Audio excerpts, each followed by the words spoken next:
So, let me introduce today's speakers. First, Professor Seán O'Connor. I mean, you may know him very well, but let me actually read his bio.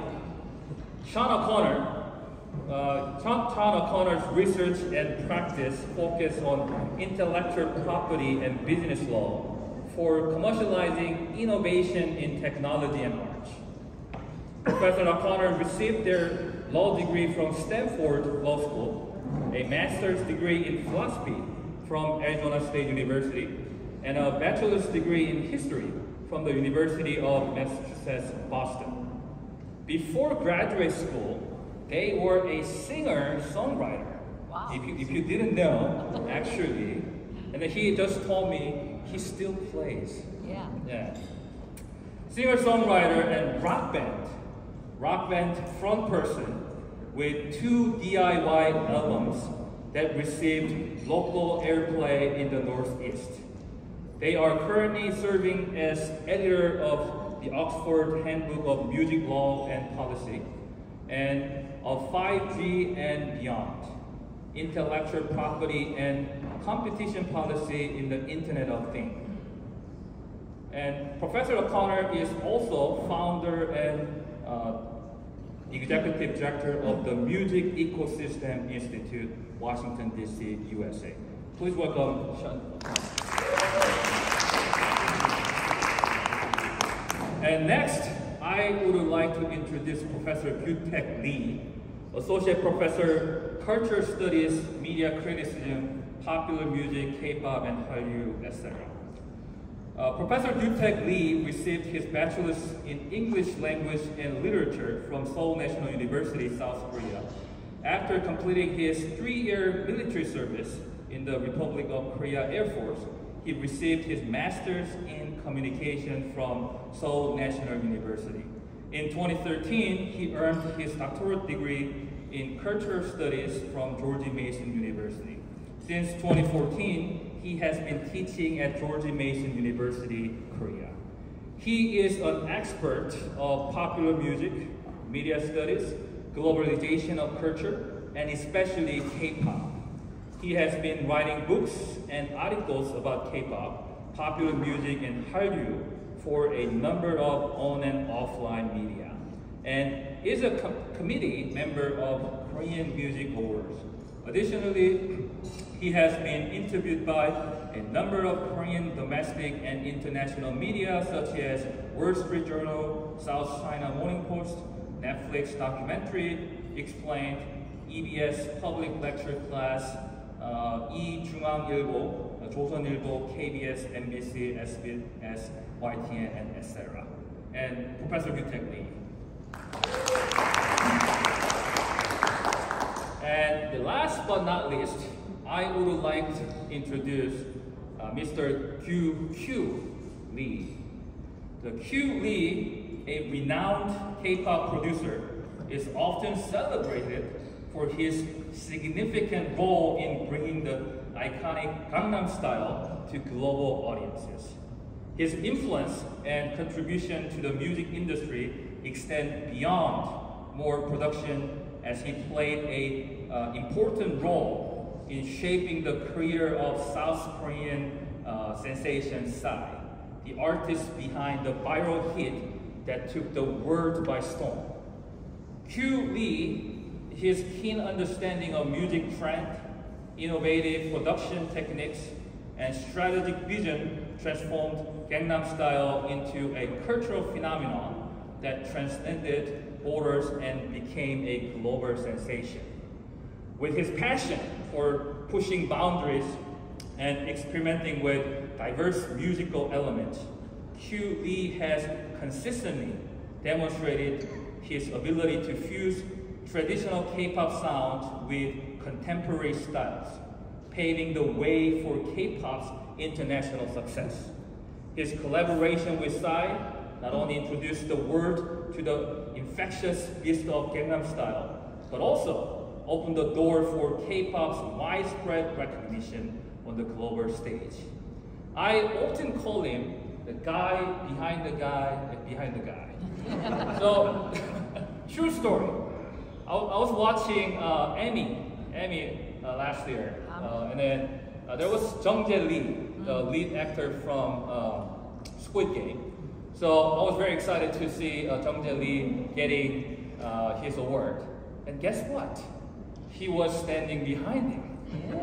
So he actually, up until recently, he was the managing director of artist company, which was founded by Jung Jae-lee and his fellow actor Woo Sung-jung. So he is very influential, and he recently joined Hi-Hat to become like K-pop producer to kind of once again to create this phenomenal Hallyu impact to the world. Please welcome Q Lee. Thanks so much, Professor Nam, for that incredible set of introductions, and we are quite honored to have both of our guests here. So we're going to do this in a fireside chat, which means that there's just some questions and we'll have some dialogue. There is no fire behind us. I guess we could have done that. It's just a term we use in the U.S. for this kind of format. So the first question is going to be you. And you have many other successes. And you have video and movie. We'll talk about the movie in a moment too. But of course we're here for the music component. And after that big build-up for Professor Nam, you have to explain to us, how did you come to start working with Psy? What was behind all this? What was the influence for the video in particular? So tell us whatever you want to tell us about how that came about. First of all, good afternoon. Can everyone hear me okay? Yeah. Sure. I can't hear myself, so. Everyone in the back can hear me okay as well? Yo, you can hear me? Not really? Can we raise the volume on the mic a little bit? It is on. Is that better? Yeah. There we go. First of all, good afternoon, everybody. Thanks for joining us for lunch on this beautiful day in Seongdo. Seán, thanks for the introduction. Who wrote that? It's the first time I've ever heard all that stuff. It's kind of nostalgic. Not all of it's true, but thank you for the compliments. Psy, gosh, that was so long ago, I can't remember. It was 2012, 14 years ago already, since that episode happened. I guess if I were to go back and rewind a little bit and give you guys a little bit of an in-depth story of how that happened, it was 2012, July 15th, when YG Entertainment and Psy had released the video on YouTube. At that point in time, I had no idea what it was. There wasn't quite a lot of interest for it outside of Korea.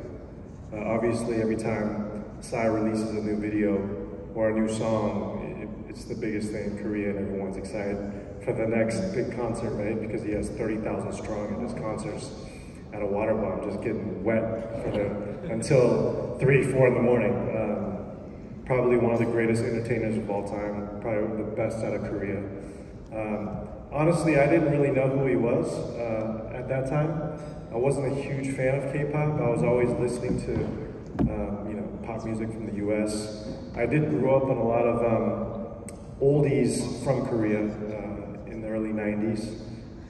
You have Park Sang-min and Gong Il-bi and Lee Seung-cheon. I mean, the list goes on and on. But I grew up listening to those songs because in the early 90s, when I was still in high school, I would come to Korea on summer vacation.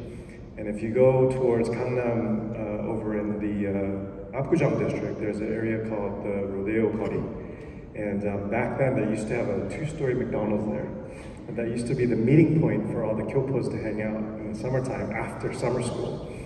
And on that street, they would sell these pre-recorded tapes. The brand of the tape used to be called SMAT, S-M-A-T. And all these DJs would put these tapes together with the top 40 songs of that month. And every month there would be a new tape.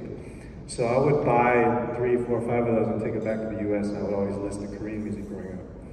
But aside from that, I had no relationship with Psy, never listened to his music. I heard it on the radio, but I never knew who he looked like. But it was July 30th of 2012, and one of my good friends, who's a music manager in Los Angeles, had come across the video online, and it was totally by coincidence.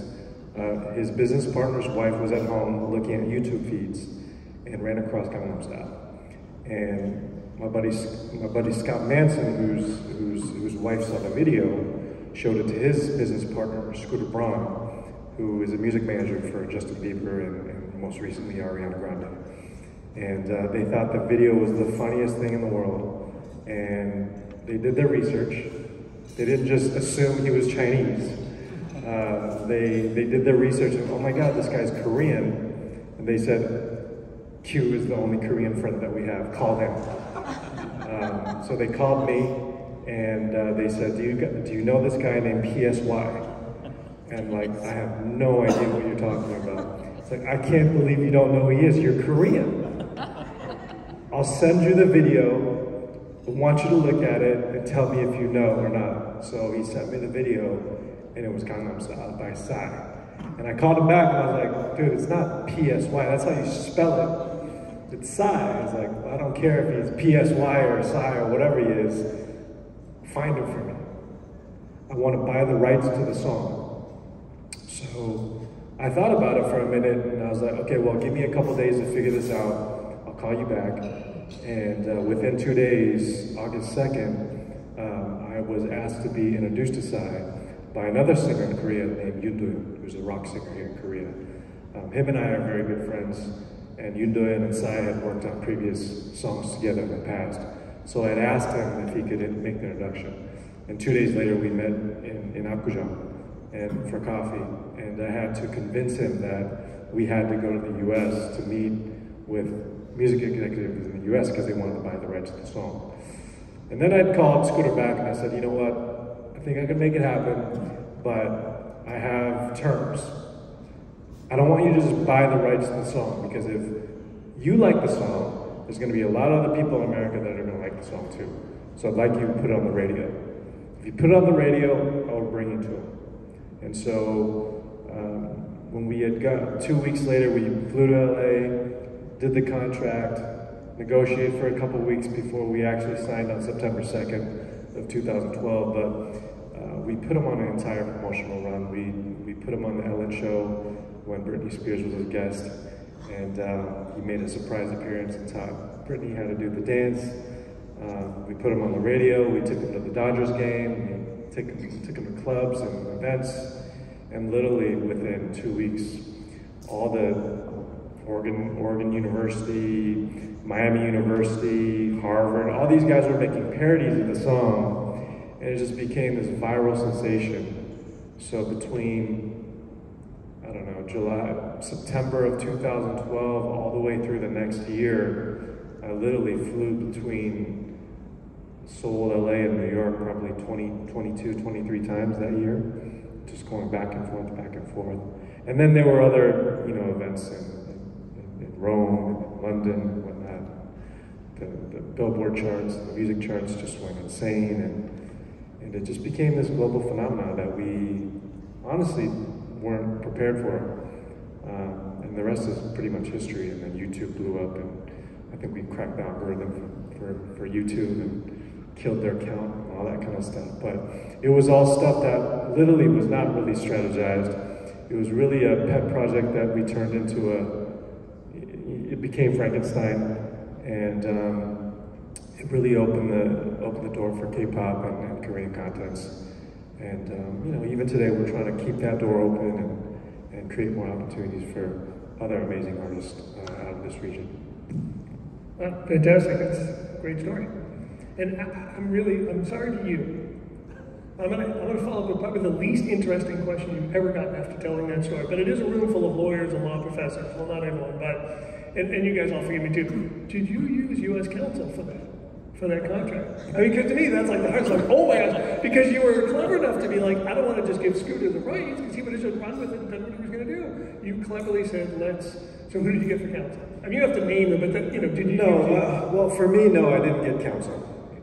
You negotiated by yourself? Well, Scooter, it was a three-way contract between Universal, YG, and Scooter's company, SP Products, Schoolbook, and I was in there literally as a broker in that deal. But I was a little bit of a hybrid in that deal because I wasn't just in charge of just brokering the deal. I was actually in the forefront doing the strategy for the whole campaign. So, you know, at the end of the day, for the record, Scooter took care of me, so we're okay. All right, well, that's great to hear. I apologize for the worst question in the world, but now, Q-Talk, let's ask you a question related to this. I know you addressed this a little bit in your opening comments this morning, but you know, and as Q was mentioning, Gangnam Style really does kind of open up for the rest of the world, for the U.S. Suddenly they get that this thing called K-pop is distinct from what other music might be coming out of Asia. But do you really think it does do that breakthrough? Would the breakthrough of K-pop, speculating, have happened even without Gangnam Style? What's your opinion? Actually, at the time, I was also in the U.S. I was preparing my PhD dissertation at Fairfax, and at the time, in the very early 2012, before the Gangnam Style, there was something interesting happened that one of the Korean girl band called Girls' Generation appeared on the David Letterman show. It was like January 2012, I think, and I was really surprised to see that like K-pop girl band appearing on one of the very popular American TV show. And even before that, it was something 2011 or something, and in France, when some K-pop musicians had a concert, it was only one time that they had a concert, joint concert from SM Entertainment Agency, and some European fans actually were not really satisfied with just one concert. So they were asking for more concert, showing the flash mob event in front of the glass pyramid of the Louvre Museum, which was very kind of a big thing at the time also from European media perspective, as well as Korean media perspective, because in Korea at that time, they did not really know how K-pop was so big. K-pop had been really big in East Asia, but not outside East Asia until the early 2010 or something. But something was actually happening, I should say, beneath the surface. Like Girls' Generation or Big Bang or other K-pop boy band and girl band did their tour outside East Asia, and I began to gather all the fans, but it was not fully visible, especially for mainstream global music industry, including American music industry, because it was mostly on the cyberspace phenomenon, and also mostly led by fans, that not industry actually did jump in these kind of phenomena. Actually, fans actually made it. But when it was found that Gangnam Style, so I think that even without Gangnam Style, at some point, K-pop could have made its own achievement or global success outside East Asia or outside Korean domestic market. But I can deny that Gangnam Style was a kind of like tipping point. That thanks to the big success of Gangnam Style, now everybody came to know that there is something really interesting happening in Korean music industry or like general East Asian music industry. And when people came to listen to Gangnam Style, then they also came to listen to some other, came to have interest in some other Korean songs. Girls' Generation, Big Bang, or some other, of course including BTS, that many BTS members actually agree that without Style, then we could not be on the very top of the US chart or global big stars. So yes, it could have been done even without Psy, but it could not have been done so fast without Psy. Psy's big success with this video as well as his music. Thanks. It's really helpful insight. Now, Q, going back to you. So you have Operation Chromite that you're a co-producer on. Caught my attention in your background because it's an interesting coincidence, right? Here we are in Incheon region, right? And Operation Chromite, for those who haven't seen it, it is about the Battle of Incheon from the Korean conflict, as we call it, the Korean War.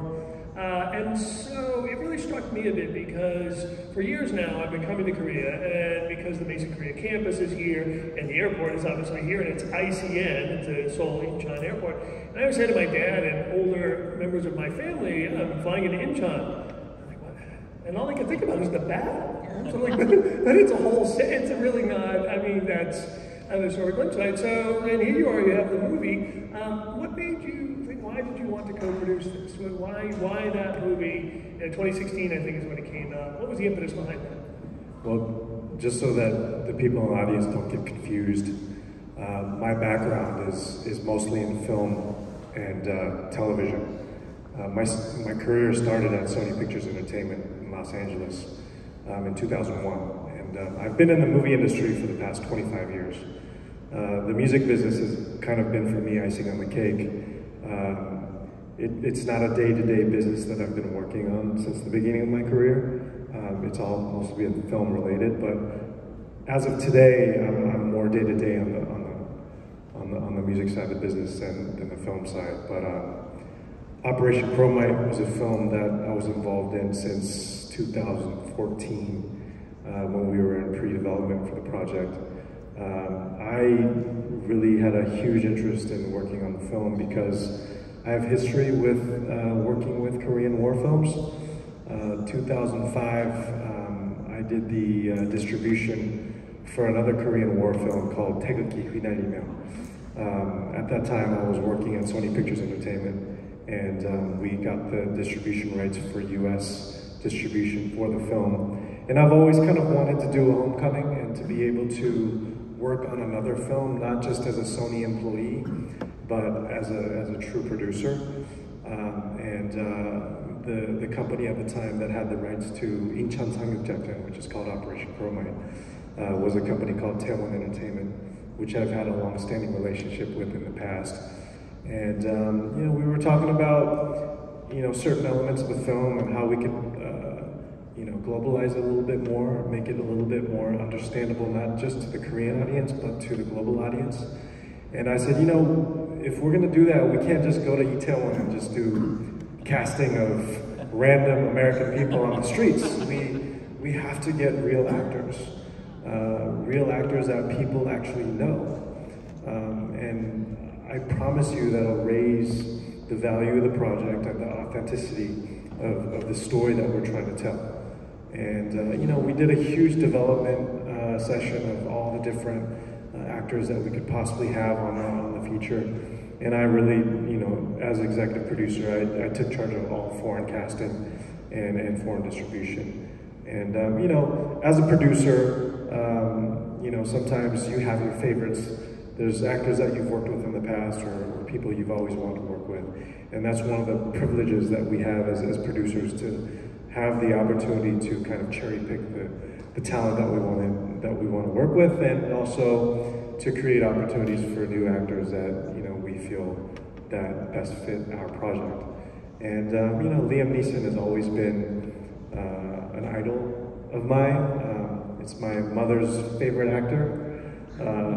For many reasons, so I was very adamant about pushing for him. But not only that, I mean, all jokes aside, if you look at him from the profile view and you even look at him straight on, he represents and looks so much like General MacArthur from back in the 50s. And it was just so interesting and phenomenal to feel that and have that opportunity to have a piece in making that judgment call, that we were able to cast him and host him in Korea for a good 2 weeks. And he became a huge lover of Korean food and the culture and the people, and he definitely left a stamp here in Incheon and in the Korean community as a very loved actor. But yeah, long story short, I've always wanted to have an opportunity to work on another Korean film. Aside from all the politics of it all, I just wanted to show, not just give a remembrance and memorial to the people that served our country, but to also show a really good reputation and representation of the country of Korea and the Korean people outside of Korea as well. And hopefully we did that. Fantastic, thanks for that. No one cares about this trivia about me, but you mentioned mom's favorite actor. So I'm just gonna put this out there. You're gonna sit on it for like 2 seconds and you're gonna get it. My mom's favorite actor was Sean Connery. And then here I am, not that name. True story. Keep talking. Hey, there's a lot outside of what we discussed ahead of time, but thinking about this, and then I was discussing with some people, Oppenheimer, the movie, in the US, and then this issue of, as we have a global culture, and then the classic sort of war movie. The challenge with war movies, obviously, is that they generally come from a certain country, and then they have a certain triumphalism for that country, and that can be quite fraught in a global market because of necessity. There was somebody on the other side. So we have some thoughts about, what does it mean for conflict or war-based movies in a global economy? How do you think about, creating movies that will still work and resonate in that sort of genre, but not be wildly offensive to someone else? One thing I am witnessing these days, especially about Korean films or Korean TV series or other Korean cultural product, even besides K-pop, I can see that not only products produced by Korean media industry, but also some films or TV series not made by Korean media industry, but by other international industry, and also distributed by Netflix, which is also the very global media platform. It's now kind of the trend, right? So it means that not only K-pop, films or TV series, but something related to mostly Korean contemporary culture, contemporary society, and history is something very, hot. So it means that it's not only about war, or not only about something that was already very famous in the international market, but something that has not been very known by international audience, but it's now beginning to draw attention from the global audience. If it is something related to Korean contemporary culture, something such as the example of the Squid Game or Parasite, or something about the modern Korean history, such as the series such as Pachinko, which is mostly about Korean immigrants from the very early 20th century till present, or even something not directed by Korean directors but by East Asian film director talking about Korean diaspora living in Europe or in the United States. Even these kinds of products are also drawing attention from the audience. So I think it is closely related to the way how people, global audiences, interested not only about K-pop or Korean War or other Korean-made product, but something about Korean society. So I think it is very interesting that people come to have those kinds of big interest in all those things these days. Thank you very much. And stepping up, going back to Q for our final question, because I'm mindful of your time commitments.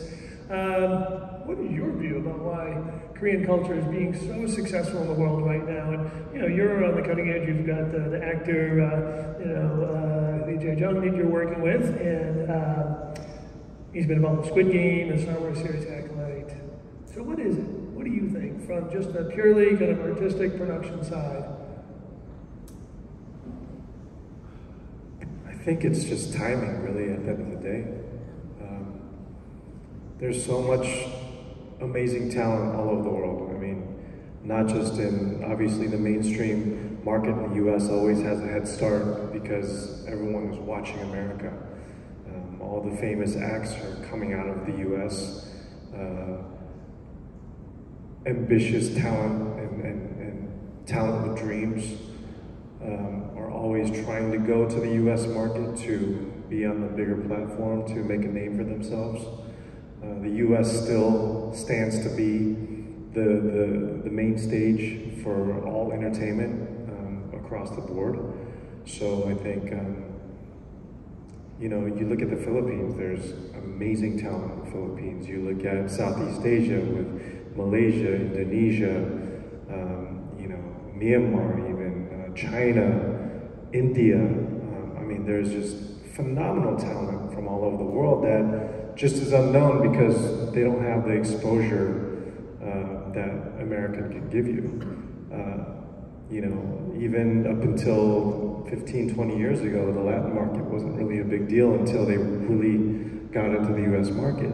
They have people like Fat Joe and Jennifer Lopez and you know, Mark Anthony, and back in the day, you know, what's the guy's name? Ricky Martin. I mean, all these guys were doing so much hard work and you know, sweat and blood, sweat and tears, and trying to make a name for themselves in that market. But I just feel like, you know, Korea just happened to be at the right place at the right time. We've been going through a lot the past 4 or 5 years. K-pop has been in the world and been introduced to the world, you know, over 20 years ago. You know, the gentleman in the far back, Young Kim, I mean, he started as a producer when he was 15. I've known him for the past 20-some years, and you know, thanks to George Mason's event today, I haven't seen him for the first time in 15. So, you know, he's one of the pioneers of this business. He's been in LA for a long time trying to get people to, you know, get to know what K-pop really is. There have been groups like, you know, Professor Lee just mentioned Girls' Generation and Big Bang and 2NE1 and Super Junior and today's EXO and all these different groups that are coming out of SM, JYP, and YG. They've been doing this for a long, long time.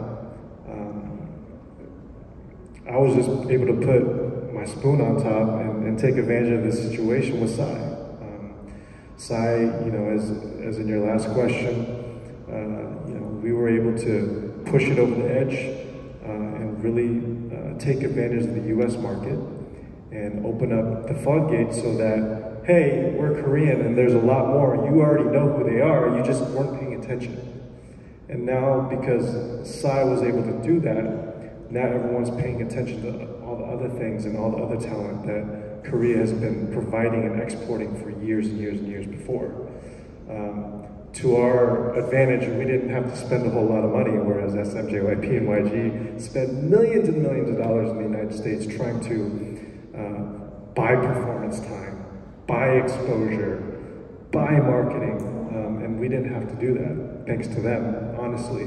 So they paved the way for us to go through the gate, and we opened up the gates to create more opportunity for more Korean content in general. We live in Korea, and Seoul is the #1 major city in this country, but Gangnam is more famous than Seoul.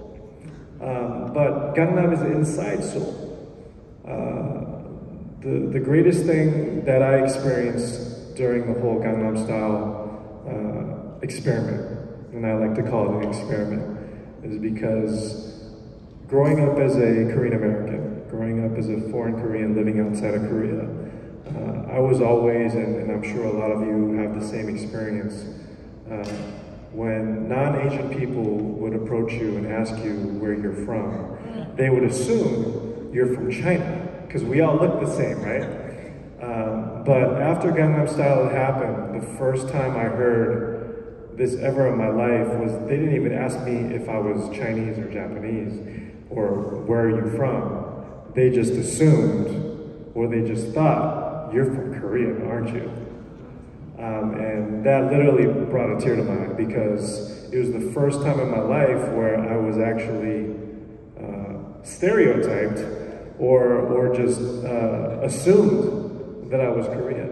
And that's no shade or disrespect to our neighboring Japanese or Chinese, but you know, as a person of a little bit of pride and also the importance of where you come from, to be actually recognized as the correct ethnicity from the correct nationality and country was a big deal for me.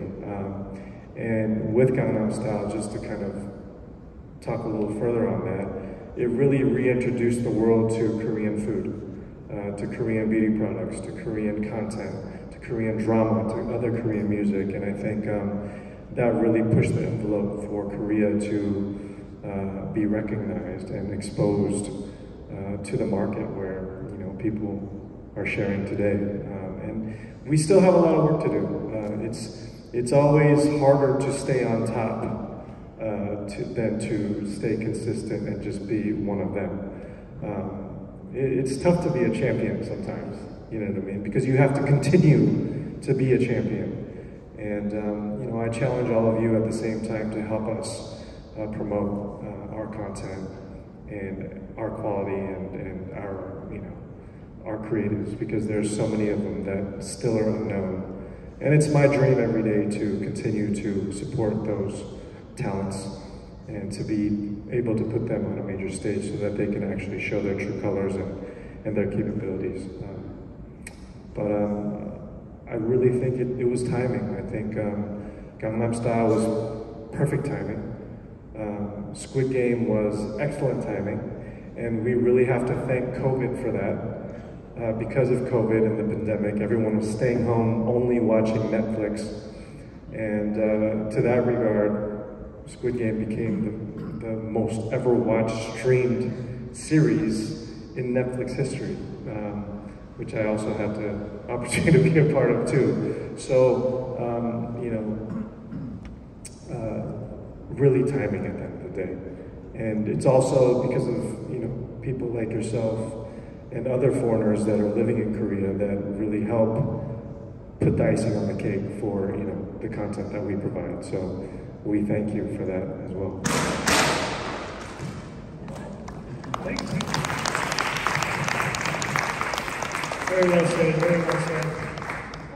I remember the meme early on the internet. I don't know if you remember this. It was I finished Netflix. Remember that? Now what? But now what is, I know we don't have a lot of time left with you, but I wanted to be able to allow from the audience maybe perhaps one or two questions. So I will stand up, and if anyone has questions, you can take the mic, ask a question or two, and then we will move back to our regular sessions. Any takers? Okay, first with your hand up, please come and take the microphone.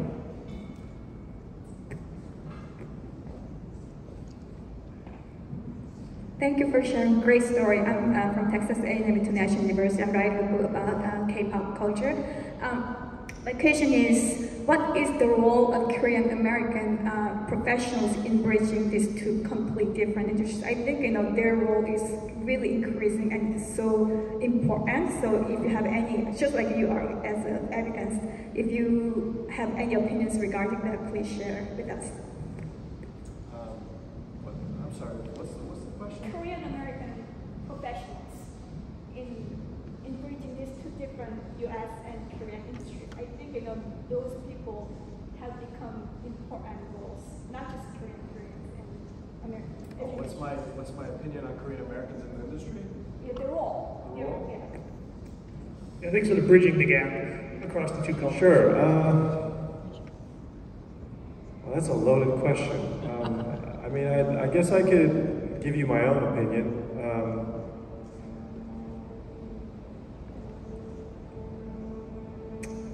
I think it really depends on how you were raised, how you were trained. I give all the credit to my life and my upbringing to my parents. Because the way that my parents raised me is the reason why I act the way that I do today. I get a lot of influence from my mother and my father. My mom is like a drill sergeant, where my dad is like a lobbyist. I feel like I'm good with people because of my father's personality, and I feel like I'm very articulate and detailed because of my mother. They also gave me a lot of freedom to become who I wanted to be. They didn't isolate me or put me into a situation where I had to do something because of how society looked at me. They wanted me to have a professional career, and it didn't have to be a doctor or a lawyer, but they wanted me to make sure that I was making enough money to survive. So they said, go for it. They also were very good about keeping a piece of Korean culture in the household. So I think from those experiences, it instilled and injected a passion and dreams for me to further my career. When I was at Sony Pictures, ironically a Japanese company, I was exposed to so much resources and powerful people. The 10 years that I worked at Sony Pictures Entertainment, 5 of the years I was the assistant, the chairman of the studio, which I inherited an amazing Rolodex of people that I still contact today. I was also put in a position of influence and power to be able to make decisions and to also bring certain ideas to my boss and people in those Rolodex to put those projects or talents in a situation of exposure. And that's when I had come across Taekaki Hunyanimyo. And at that time in 2004, 2005, I didn't speak any Korean. My Korean was terrible. My Korean, I wouldn't say, well, I'll give you an analogy. My Korean was just as good as Daniel Henney. So it wasn't really good, but just enough to get by. But I was living in LA at the time where there's 2 million Koreans that are living in Southern California. And I was exposed to so many Korean people that I started to have a liking for Korean food and for Korean music and Korean dramas. And I would go to the video store in K-Town to rent videos of the new dramas that were coming out and learn Korean through the English subtitles. To answer your question, I processed a lot of dreams and aspirations. I was ambitious to take the power and influence that I have, that I garnered and got from Sony, and to be able to be a bridge between the Korean market and the US market, to bring talent from Korea to the US and to take talent from the US to Korea. But those are my personal ambitions and dreams that I had growing up, which in turn happened to be what I have become and what I've done today. I'm assuming that there are other Korean Americans or Korean, Chemikyo around the world that have the same vision as I do in their preferred specialties or professions. I think it's very important, but it all really stems from the pride and the education that were given to them by their parents and my parents. But if it's not that, then it can be found through motivational opportunities when they meet somebody that have those kind of dreams and aspirations. But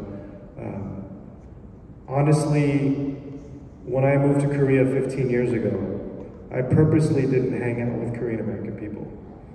And I did that not because I didn't like Korean American people, but I didn't want to get comfortable. I didn't want to be in Incheon and eat tacos every day. I wanted to learn how to eat Korean food and learn the language, and I wanted to be accepted by Korean nationals and not be stereotyped or discriminated as a Korean American. Because Korean Americans have done some not so great things, and they've done some great things at the same time, but I didn't want to be individualized or labeled as a certain character. So I spent the past 10 years assimilating myself to the Korean culture and to the Korean environment so that I could get enough appreciation, respect from national people, so I could take that influence and give Korean Americans more of an opportunity that they can have today. And that's a long-winded question, but I'm trying to scout more deserving Korean Americans so that they can take their knowledge and their expertise to inject it into this market that needs a lot of help crossing the border to the other communities and to the other markets. So yes, it's very important. Thanks so much for that answer. All right, the last question. I think you had your hand up. Oh, am I the only one? Your last question. Thank you. Hi, my name is Kelly Chung. I'm from George Mason University, Korea. It dawned to me, I'm a Korean American, it dawned to me growing up in the US, there's a whole movement with Stop Asian Hate that always took place. I don't know if you grew up in Los Angeles. I grew up when the riot happened. Koreans were depicted, people who made their livings there, depicted as people who stole from the other minorities. And watching the Stop the Asian Hate from Korea, I was just wondering, wow, the influence of K-pop, the influence of Korean culture in US society, really, I thought, had an impact on that movement in the US, really all across coast to coast. What are your thoughts on this? Do you think that had any impact? I grew up in Seattle ever since I was 2 years old. I still live there. My parents and my sister are still there. Luckily, I didn't grow up with a lot of discrimination in my neighborhood. I was a token Jewish boy growing up in Seattle. My middle name's Chang. They used to call me Changstein growing up. So I didn't have a whole lot of discrimination, thankfully. I know a lot of my counterparts and some of my other friends have had much far worse experiences growing up. I feel like America has always had a huge network of racism, but I feel like it was controlled racism. People were were taught to be patient and to have proper etiquette, no matter if they liked somebody or not, depending on what city you grew up in, what community you grew up in. But I don't mean to get too political, but when your leader leads by example, most people follow. And when President Trump was president at the time, he was very outspoken and was not as reserved as other presidents were. A lot of people followed that action, and controlled racism became uncontrolled racism at a time. I think there's pros and cons to every president, but that was probably one of his shortcomings, is not being able to lead by example in a way where it could be a little bit more peaceful. He may say different, but I feel like Stop Asian Hate, Black Lives Matter, all these different movements that happened are all important movements, but I also feel like they were very politically oriented and in turn caused helpless people to become targets. And that's a shame, and I feel sorry and feel really bad for the people that were affected by those. Not just Asian people because I'm Asian, but everybody. I mean, even in the what's going on in the world with Ukraine, you know, as of late, Israel, the past, you know, few days, if not longer. I mean, things are happening all around the world, but some things are forgotten and focused on things that are not I wouldn't say important, but not as at a larger magnitude. But to segue to more of a positive light to answer your question, I feel like no matter where you are in the world, sports and entertainment are the two things that bring the world together, no matter what your race, color, opinion, or you know, background is. And you know, it comes with the territory, it comes with the job that, you know, no matter if we like politics or not, no matter if we like certain, you know, geographical or certain, you know, human issues happen around the world, it's the job of people in entertainment to take the lead and help change the world by bringing more peace and love and brotherhood and sisterhood to the world through entertainment. I mean, you don't ever go to a sports match or a concert going there to fight somebody. You go there because you want to hold hands and sing together and root for each other's teams and shake hands when it's over, where that doesn't necessarily happen in politics or war. Yeah, I mean, you know, that's something that's part of my business and part of my job is to, you know, keep the harmony and peace with the entertainment contents that we provide. So hopefully we can do more of that in the future and buffer those tough times. Great response, and it's part of what we're doing. We're here together, trying to bring things together. Mason gives us this opportunity to have a DC area campus and a Korea campus, and so this is the attempt to keep bridging these gaps where we can. So let us thank our distinguished guests. This has been a wonderful fireside chat. We went far over time, but I think you'll agree it was worth it. Thank you.